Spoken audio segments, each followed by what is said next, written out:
Hello and welcome to Break the Silence, the podcast series that comes from Aid to the Church in Need, which helps share the truth about where it is that Christians suffer and how we all can help. We're here today to talk about the recently launched Persecuted and Forgotten, a report on Christians oppressed for their faith 2022 to 2024, produced, of course, by Aid to the Church in Need and launched in the Houses of Parliament. We're here to discuss with you a little bit about what's in the report, why we've done it, and what people can do by way of accessing the report, getting a copy of the report, and then engage with its contents through various means, not least through advocacy.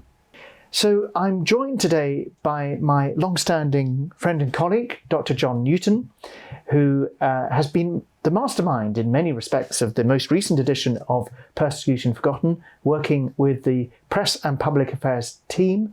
And we are going to start by asking John a key question about the whole Persecuted and Forgotten report.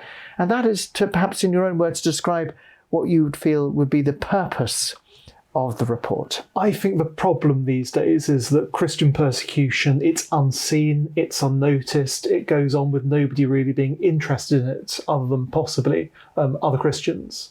And it's about shining a light on those dark corners that you don't usually see. Knowing that Christians around the world are suffering horrific things, which we'll come to talk about later.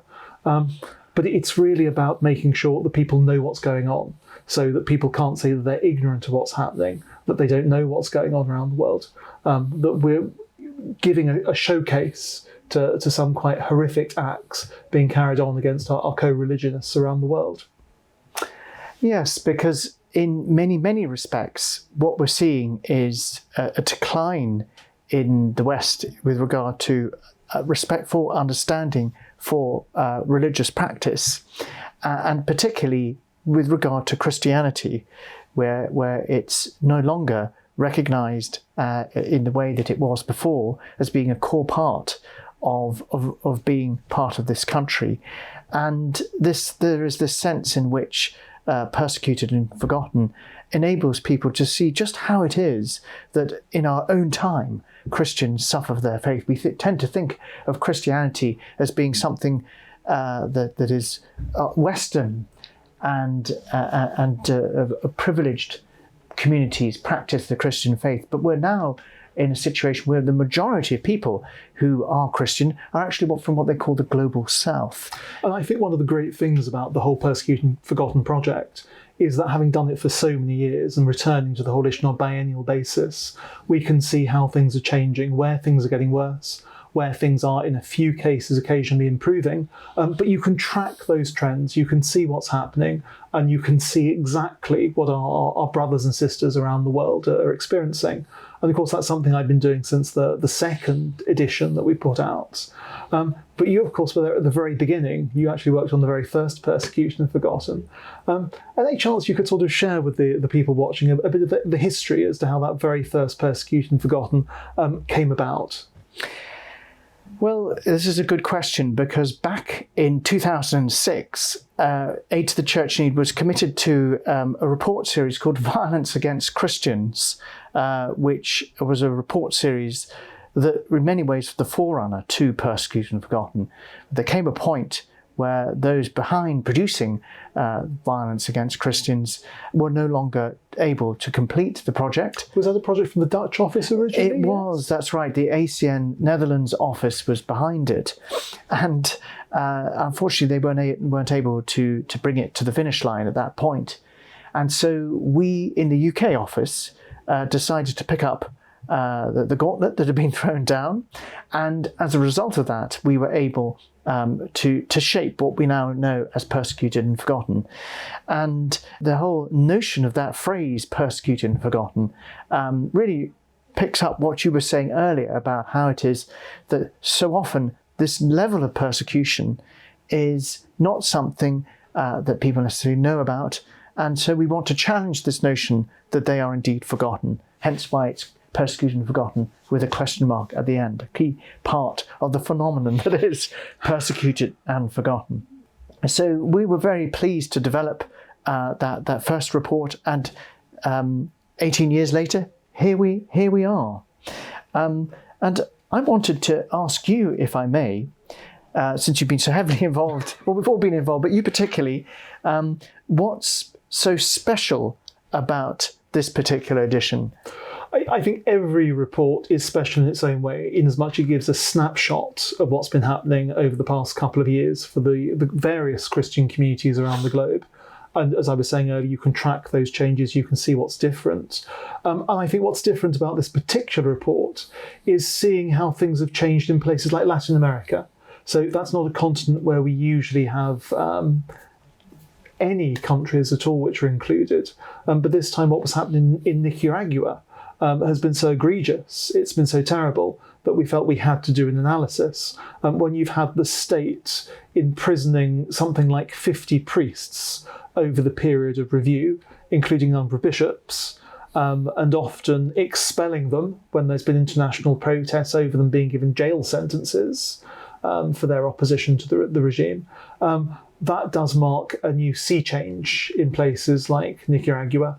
And it's saying that it is possible, even in this far into the 21st century, that you can see new areas of persecution opening up that you might not have imagined, say, 5 years ago. Yeah, that is one of the things that is very sad. We tend to think, well, surely persecution belongs to history. We think of Elizabethan England. We think of Christians in the Colosseum. But actually what we're seeing is new areas, new spheres, if you like, of Christian persecution today. But this neatly brings us to the next area, which is to set out for the overarching findings of the report. Perhaps, John, you'd like to share those with us? Yes, as you know, we looked into all the countries that we've looked at in this report, all 18 of them. We sort of had a look at a few others as well, but they didn't necessarily make the final cut. And having done that research, we drew 4 key themes from the research that we'd done. And the first one really was looking at the shift of the epicenter of global jihadist activity and its oppression of the Christian faith, and indeed other faiths and groups, from the Middle East to Africa. We'd seen in Iraq the destruction of Christian, Yazidi and other communities on the Nineveh Plains. And indeed it's 10 years this year since that atrocity occurred. We'd seen in Syria extremists among the rebel groups going into Christian areas and driving people out. And indeed in one village, the complete massacre of the Christian inhabitants. No, 2 villages indeed in Syria. And so we thought of the Middle East as the epicenter. And while things were beginning to hot up, we had groups like Boko Haram in Nigeria, and we could see things were growing in Africa. Nevertheless, the Middle East still tended to be seen as the jihadist homeland. But that's changed. We now see things in Burkina Faso, we see things in Mozambique. The whole gravity has shifted further south, and it's shifted to Africa. And unfortunately, our African brothers and sisters are now seeing a massive growth in activity by these jihadist groups. Yes, and we've seen recent reports from Burkina Faso, which are just appalling. Massacres of hundreds of people, many of them Christians, and a sense in which they, as Islamist groups, have control of vast swathes of the landmass of the country, which absolutely has echoes of what Daesh, ISIS were doing in Syria and Iraq, where it wasn't just sporadic attacks, it was land grab, it was conquest. So absolutely, this sense in which, in a very new and very chilling way, the Islamists in Africa are replicating in part what was going on in the last decade in Syria and Iraq, and indeed elsewhere. But there are other findings too, aren't there? Absolutely. A number of states have taken to labelling Christians as enemies of the state. Nicaragua immediately comes to mind, having discussed that, the whole sense that the parts of the church are hostile to the government and they're undermining them. And then we've seen that extreme knee-jerk reaction. But in countries like China, North Korea, in a lot of the traditional authoritarian countries, we're still seeing that sense of Christians to some degree being othered. You've got to be quite nuanced about these things. In China, it's not as absolute as it might be in somewhere like North Korea, for example. But yes, you're still seeing governments and indeed others using that whole sense of othering. You're not part of our community, you're an enemy of the state, you're an enemy of the community, and that then just labels the Christians as being beyond the pale. Yeah. And there's a sense in which you've got state and non-state groups driving this, but in some of these countries are, of course, the largest and most dominant or emerging dominant countries, like India. And of course, you have been recently to India, and there's a special focus on India in the report. It's one of the countries focused, and we know that in Uttar Pradesh there has been a massive surge in attacks, haven't there? Yeah, and that actually brings me to the third finding, which is the number of actors, mostly states, but in some case non-state actors, have used existing legislation as a way of repressing the Christian communities. A number of states in India have passed what they call anti-conversion laws, the narrative being that Muslims, Christians and others are very aggressively trying to convert Hindus to their own religion, something that the data doesn't back up, because the number of Hindus, you're not seeing mass conversions. The statistics just aren't showing that. But nevertheless, it's a narrative, and so you're getting these laws. And these laws are then being used as a pretext. You mentioned, for example, what was happening in Uttar Pradesh, but in other states as well. Catholic schools and Catholic orphanages have become very vulnerable, with people accusing teachers and staff members and priests of disproportionately using their influence to attempt to convert their students or their charges. And then this anti-conversion legislation is weaponised against the church, and it creates problems. Certainly does.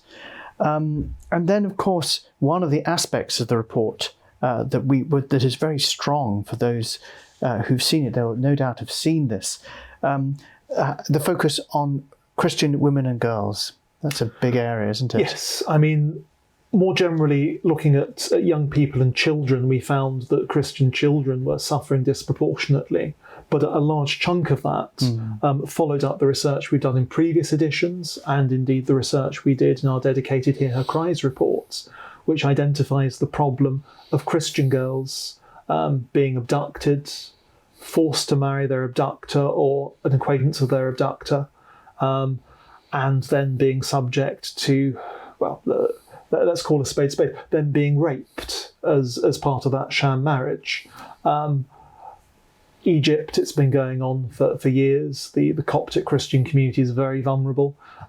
Pakistan is also another place where it happens a lot. Indeed, the UN, a number of special rapporteurs, highlighted what they believed was an increase in cases in 2023.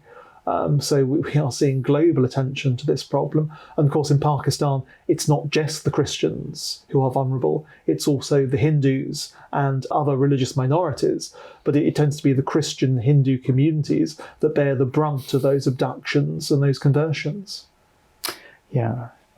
So we know very well that the extent of targeting according to not just religion, but religion when it's allied to other forms of vulnerability. Yes. So this might be a gender issue, where in a culture that where there is sadly exploitation, including sexual exploitation of women, that cultural disadvantage that women often have, added to the religious disadvantage, those two phenomena put together, mean that someone is specifically at risk. And it's the cross-section of all those values. It's gender, it's age, it's religion. It's even caste as well. It's even caste in places like Pakistan, strangely enough. Even though it's a Muslim country, there is still that hangover from the old United India from before partitioning, and certain groups are seen as being lower caste. Yes. And that often includes the Christians and the Hindus, unfortunately.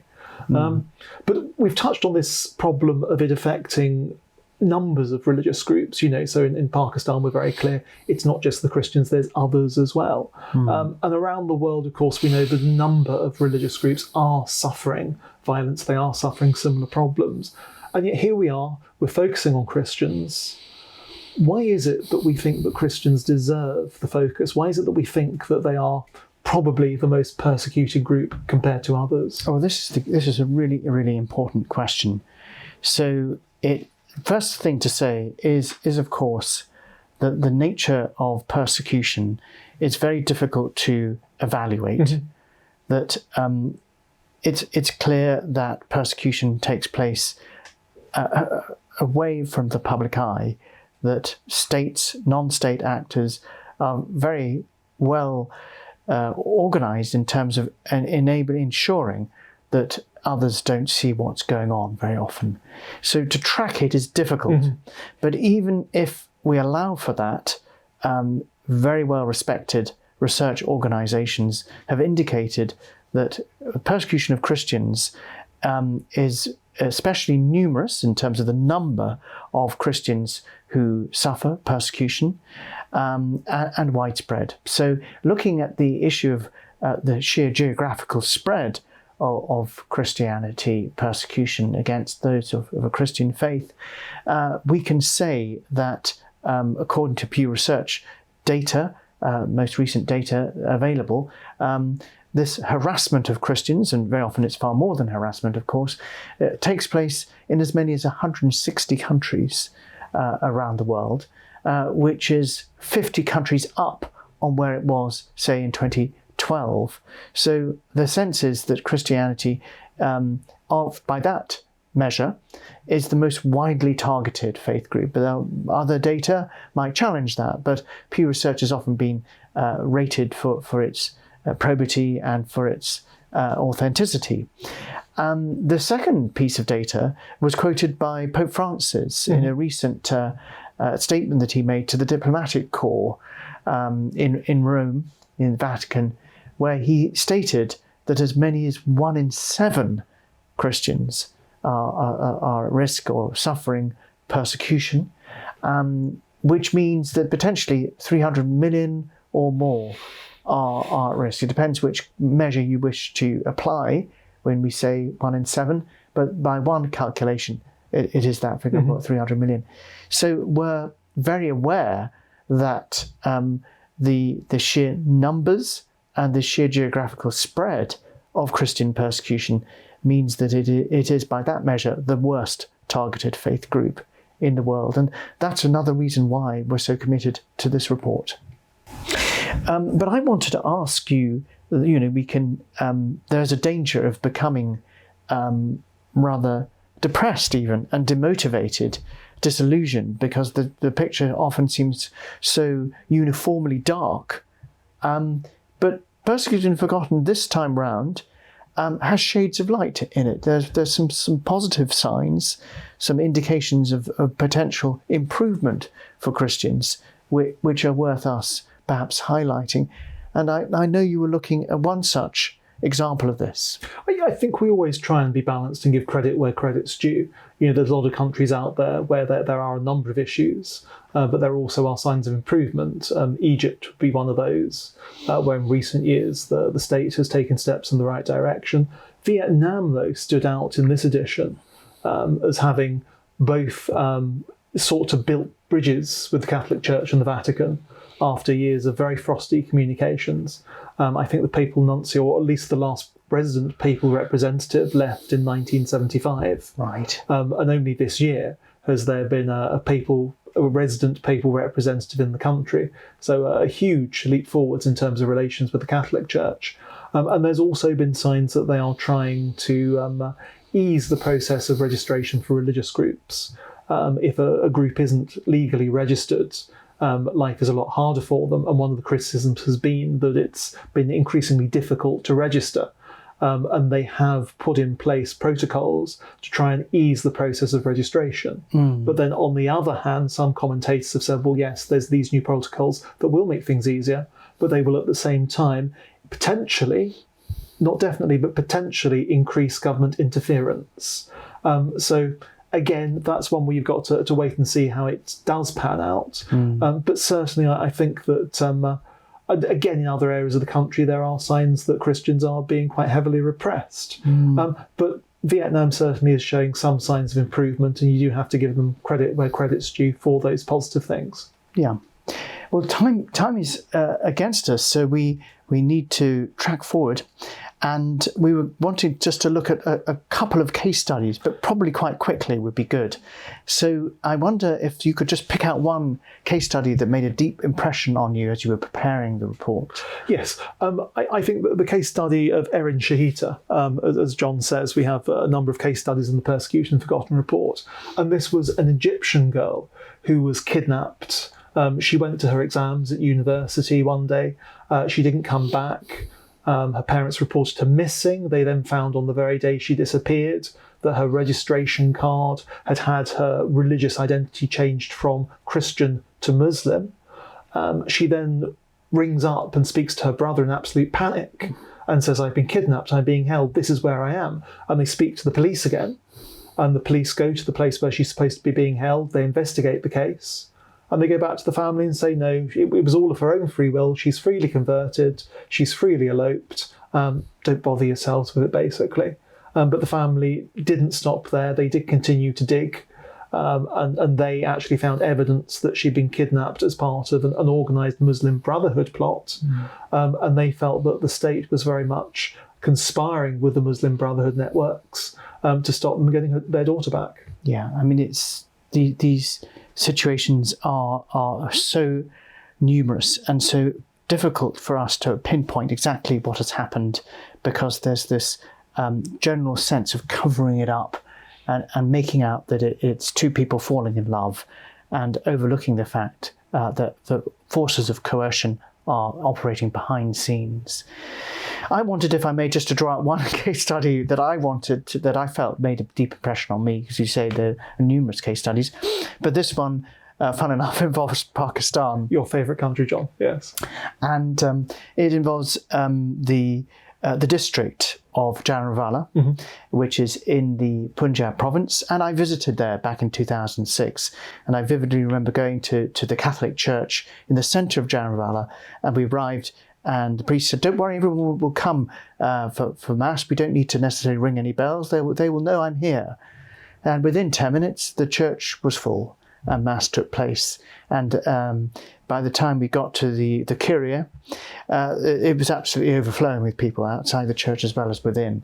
And so for me personally, it came as a terrible blow when in August 2023, we had reports of a very serious scale of attacks that had the Jaranwala Christian community in its sights, firmly within its sights. And just in a 12-hour period, we know that 26 churches and chapels were desecrated and set fire to using high explosives. We saw churches with crosses being pushed from the roofs of the churches, and we saw Christian gravestones being smashed in cemeteries. And indeed statues, pews, other sacred items, as well alongside statues being burnt in the streets. And all of this aimed really at sending a signal to Christians that really they need to recognise that any suggestion of disrespect to the Prophet Muhammad is not in any way possible to countenance. There will be acts of justification against those, and this was in the context of an allegation of blasphemy, where two Christians were falsely accused. In that period of 12 hours, we had this atrocity, and the bishops described it as the single worst atrocity involving Christians in the whole of Pakistan's history, dating back more than 75 years. But again, there were some positives, weren't there? There were, yes. That's worth drawing out, John. Thank you for mentioning that. It was not just the town of Jaranwala that was affected. There was a whole district, And the extremists went from village to village, seeking to set fire to anything vaguely Christian, particularly churches, of course. And seeing the mob come down the road towards this particular village, Muslim leaders called people to stop the mob and said, "I do not want you passing over our dead body. Will you be able to go ahead and burn our churches down?" And this shows how in Pakistan, as indeed in many countries, it is very often a minority who are responsible for these acts, and yet the majority is often blamed. Mm-hmm.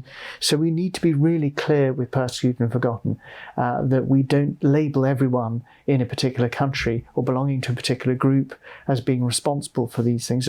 It is, by its nature, the work of the few rather than the many. So with time now very much running to an end, we're just going to ask how people can perhaps get the report. And this is the report, and the cover image actually is taken from the Jaranwala incident that John was just describing. Yes. So this is the report. It is yours to very easily obtained. Simply go to our website and you will find information on that on your screen. And in addition, you can, of course, sign our open letter, which is really calling for the government, for the UK government, to do more, to prioritise help for Christians and others who are persecuted for their faith, recognising that until now, religious persecution and other forms of discrimination are not listed among the 4 priority areas for it within the UK government's international development plan. We think that should change. We've already amassed strong support for this campaign. So again, look on your screen, will show where you can sign our petition, which we will be presenting after Red Wednesday on the 20th of November. We'll be presenting this petition to the Foreign Secretary, Mr. David Lammy. So we look forward to doing that. We are now reaching the end of this podcast, looking at the report Persecuted and Forgotten. And it's been great. John and I have been very delighted to share with you the fruits of the labour of the work, not just of ourselves, but our 2 colleagues, Amy Ballog and Daniel Burt, who've done as well. Very much so. A great deal of work to bring this about. And also we must give thanks for enormous work behind scenes, editing, proofing, providing a lot of excellent editorial judgment and advice from Tony Smith and Steve Ridlinger. And there are others too that ought to be thanked. Very much a team effort. Very much a team effort in this great production of Persecuted and Forgotten. Before I finish, let me remind you that you can subscribe to the podcast on YouTube or on your preferred platform. So please do that. This has been Break the Silence. It's been lovely to break the silence with you.